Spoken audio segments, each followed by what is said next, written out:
Hi everybody, this is Joe Jurek and welcome back to Joe Jurek's Real Estate Investing Adventures. How you doing today? I have a question for you. Yes, I am in Maui, Hawaii, but my question is this.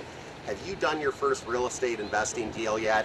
I meet people all over the country. People want it really bad. They tell me they want to be a real estate investor. They want to make it happen. But let me ask you out there, have you done your first deal? If not, what do you think is really holding you back? And please don't say money. There's a lot of ways you can do deals without money. I can't go into them all today. But this is what I'd like to do. This is the challenge for you. Try to identify what you think are the reasons holding you back from doing your first deal.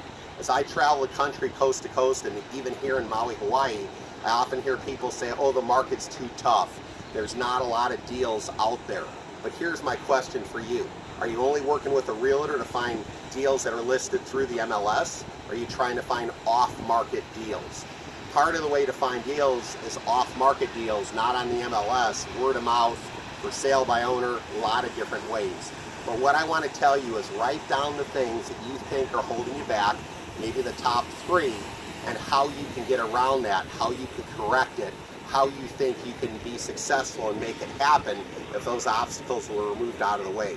Because you can make your dreams a reality. You can be a real estate investor, even a full-time investor if that's what you want. But you have to first understand what is holding you back in your area and from preventing you from succeeding and being the real estate investor that you know you can be. So go make your dreams a reality. Take care. Believe and achieve. Bye-bye.